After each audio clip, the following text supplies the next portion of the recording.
नमस्कार दोस्तों। आज आपको एक ऐसे रहस्यमय देवस्थल की ओर ले चलते हैं जो शिव भगवान का प्रमुख स्थान है। भारत के उत्तराखंड राज्य में स्थित है, जो हिमालय की गोद में बसा एक पवित्र तीर्थ स्थल है। यह मंदिर हिंदू धर्म के सबसे महत्वपूर्ण शिव तीर्थों में से एक है और चार धाम यात्रा का भी एक हिस्सा है। इसकी स्थापना के बारे में निश्चित तिथि का उल्लेख नहीं मिलता है, लेकिन यह मंदिर कई सदियों पुराना माना जाता है और इसका इतिहास हिंदू पुराणों और शास्त्रों में दर्ज है।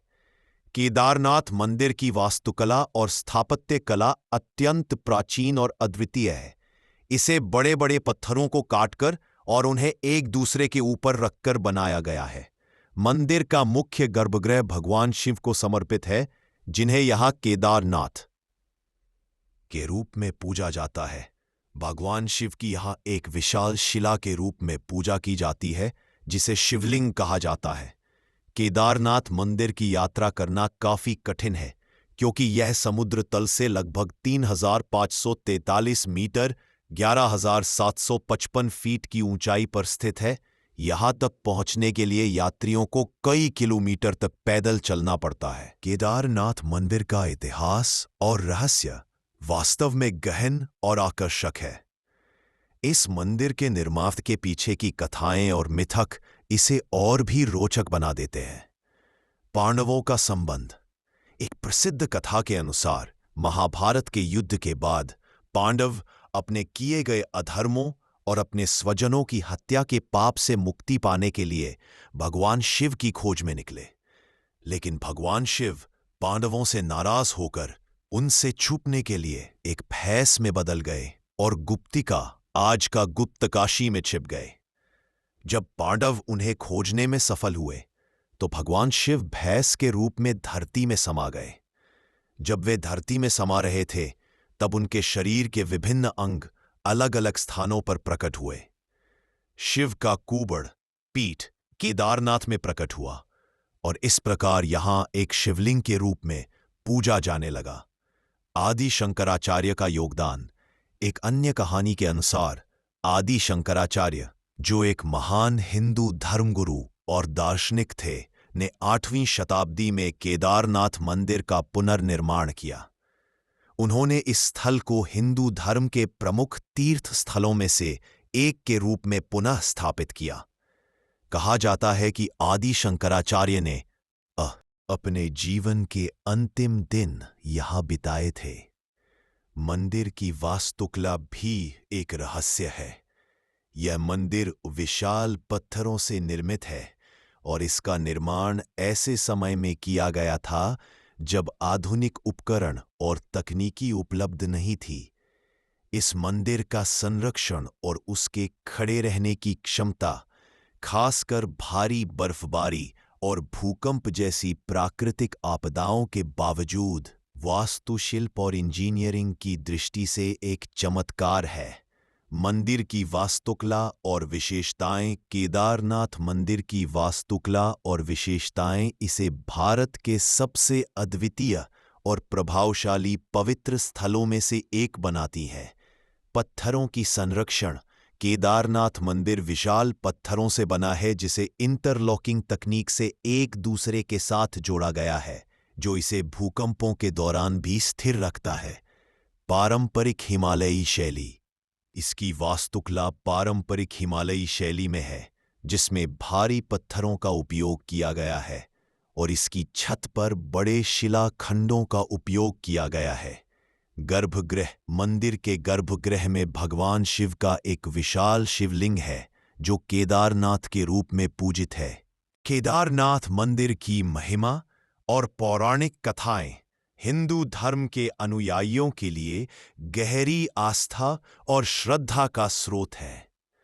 आपको एक कथा के बारे में बताते हैं। देवता और गंधर्वों की पूजा। पुराणों के अनुसार केदारनाथ मंदिर में जब मंदिर के कपाट सर्दियों के दौरान बंद होते हैं, तो देवता और गंधर्व यहां आकर भगवान शिव की आराधना करते हैं। यह माना जाता है कि इस समय में भगवान शिव देवताओं और गंधर्वों के साथ स्वयं उपस्थित रहते हैं। इसके पीछे का कारण ये है कि मंदिर की पवित्रता और शिव की उपस्थिति सभी लोकों में व्याप्त है और यह स्थल दिव्य ऊर्जा से भरा हुआ माना जाता है। पांडवों द्वारा निर्माण केदारनाथ मंदिर के निर्माण की कथा महाभारत से जुड़ी हुई है। पांडवों ने महाभारत के युद्ध के बाद अपने किए गए पापों का प्रायश्चित करने के लिए भगवान शिव से मिलने का निर्णय लिया। जब वे भगवान शिव से मिलने में असफल रहे तो उन्होंने उनकी खोज में हिमालय पर्वत पर एक लंबी यात्रा की। जब भगवान शिव ने उन्हें दर्शन दिया तो पांडवों ने उनकी पूजा के लिए इस मंदिर का निर्माण किया। केदारनाथ मंदिर की पौराणिक कथाएं और महिमा इसे केवल एक धार्मिक स्थल ही नहीं बल्कि एक आध्यात्मिक शक्ति केंद्र भी बनाती है, जो विश्व भर के लोगों को अपनी ओर आकर्षित करती है। केदारनाथ और पांच केदार केदारनाथ मंदिर और पंच केदार की कथा पांडवों के आध्यात्मिक यात्रा और उनके भगवान शिव से जुड़े अनूठे संबंध को दर्शाती है। महाभारत युद्ध के बाद पांडवों को अपने कर्मों का प्रायश्चित करने की इच्छा हुई और वे भगवान शिव की खोज में निकल पड़े। भगवान शिव पांडवों की अगाध भक्ति से प्रसन्न होकर उन्हें दर्शन देने के लिए प्रकट हुए, लेकिन उन्होंने भैंस का रूप धारण किया। जब वे भूमि में समाने लगे तो उनके शरीर के विभिन्न भाग विभिन्न स्थानों पर प्रकट हुए। इसी कथा के आधार पर पंच केदार की स्थापना हुई। पंच केदार का अर्थ है शिव के 5 स्थान, जहां उनके शरीर के 5 भाग प्रकट हुए थे। केदारनाथ कुबड़, यहां भगवान शिव के कुबड़ का दर्शन होता है और यह सबसे प्रमुख केदार माना जाता है। तुंगनाथ, बाहे, तुंगनाथ में भगवान शिव की बाहों का प्राकट्य हुआ था। यह विश्व का सबसे ऊंचाई पर स्थित शिव मंदिर है। मदमहेश्वर, मदमहेश्वर में भगवान शिव की नाभि का प्राकट्य हुआ था। रुद्रनाथ, रुद्रनाथ में भगवान शिव के मुख का प्राकट्य हुआ था। यहां शिव की पूजा आकाशी रूप में की जाती है। कल्पेश्वर में भगवान शिव की जटा बाल का प्राकट्य हुआ था। यह स्थान पंच केदार में सबसे सुगमता से पहुंचा जा सकने वाला स्थान है।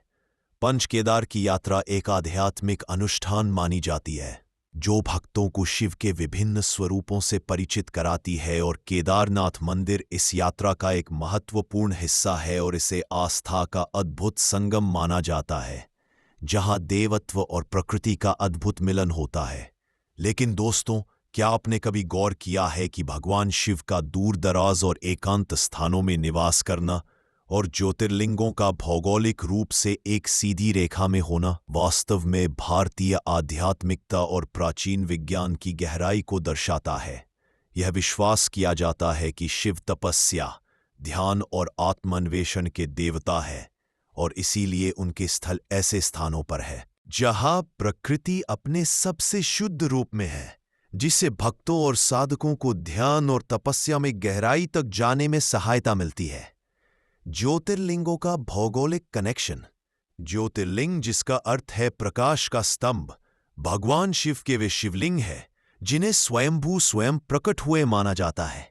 भारत में कुल 12 ज्योतिर्लिंग है और एक विचार यह भी है कि इन्हें भौगोलिक रूप से एक सीधी रेखा में बनाया गया है, जो कि भारतीय प्राचीन ज्ञान और स्थापत्य कौशल का परिचायक है। इस सीधी रेखा का निर्माण शायद आध्यात्मिक ऊर्जा के प्रवाह को दिखाने के लिए किया गया था, या यह खगोलीय और भूगोलिक संरचनाओं के साथ उनके संरेखण को दर्शाता है। केदारनाथ से लेकर रामेश्वरम तक यह संरेखण भारतीय उपमहाद्वीप की भौगोलिक विविधता के साथ साथ आध्यात्मिकता के गहन संबंध को भी दर्शाता है।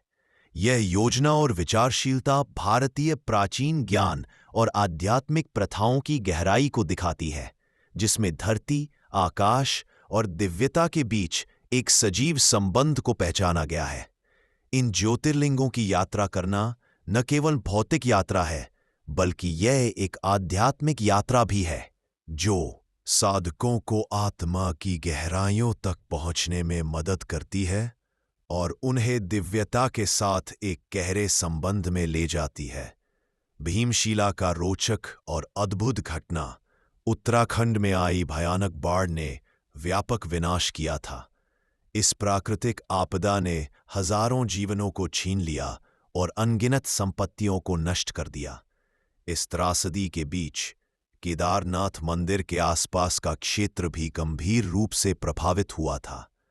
लेकिन एक चमत्कारिक घटना ने अनेक लोगों की आस्था और विश्वास को और मजबूत कर दिया। बाढ़ के पानी और मलबे के प्रवाह ने जब केदारनाथ मंदिर की ओर अपना रुख किया, तब एक बड़ा पत्थर मंदिर के पीछे की ओर आकर रुक गया। इस पत्थर ने मंदिर को सीधे प्रवाह से बचाया, जिससे मंदिर को काफी हद तक क्षति से बचाया जा सका। यह पत्थर मानो भगवान शिव की दिव्य शक्ति का प्रतीक बन गया, जिसने अपने भक्तों के विश्वास और समर्पण की रक्षा की। इस घटना को अनेक भक्त और यात्री भगवान शिव के चमत्कार और कृपा के रूप में देखते हैं। इस पत्थर को दिव्य शिला या भीमशिला के नाम से जाना जाता है। केदारनाथ में स्वर्ग से हवा आती है। यह वाक्यांश आध्यात्मिकता और प्राकृतिक सुंदरता की भावना को व्यक्त करता है, जो इस पवित्र स्थल की यात्रा के साथ जुड़ी हुई है।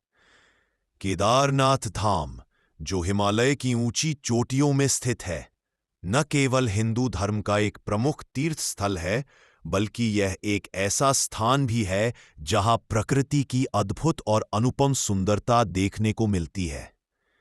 इसका अर्थ है कि केदारनाथ की यात्रा के दौरान भक्तों और यात्रियों को ऐसा अनुभव होता है मानो वे स्वर्ग के करीब पहुंच गए हों। यहाँ की शुद्ध और ताज़ा हवा, चारों ओर फैली हरी भरी वादियां, बर्फ से ढके पर्वत और आध्यात्मिक ऊर्जा यात्रियों को एक दिव्य और ऊर्जावान अनुभव प्रदान करती है। केदारनाथ मंदिर की यात्रा आत्मिक शुद्धि और आत्म साक्षात्कार की यात्रा मानी जाती है। यहाँ की यात्रा करने वाले भक्त मानते हैं कि इस पवित्र स्थान पर भगवान शिव के दर्शन और उनकी आराधना से उनके सभी पाप धुल जाते हैं और आत्मा को मोक्ष की प्राप्ति होती है। इस प्रकार केदारनाथ धाम न केवल एक तीर्थ स्थल है, बल्कि यह एक ऐसा स्थान है जहां प्रकृति और दिव्यता का अद्भुत मेल होता है। केदारनाथ सिर्फ एक धाम नहीं, एक भावना है, एक ऐसी यात्रा जो इंसान को अपने अस्तित्व से जोड़ती है। यहाँ के हर पत्थर में शिव का निवास है, हर हवा में उनकी कृपा। जो भी यहाँ आता है वो कुछ पाकर ही लौटा है, शायद शांति, शायद श्रद्धा और कभी-कभी स्वयं शिव का आशीर्वाद। अगर आपको यह डॉक्यूमेंट्री पसंद आई हो तो लाइक करें, कमेंट में अपने विचार बताएं और रहस्यमय सच चैनल को सब्सक्राइब करना ना भूलें। मिलते हैं एक नए धार्मिक यात्रा के साथ। जय भोलेनाथ, हर हर महादेव और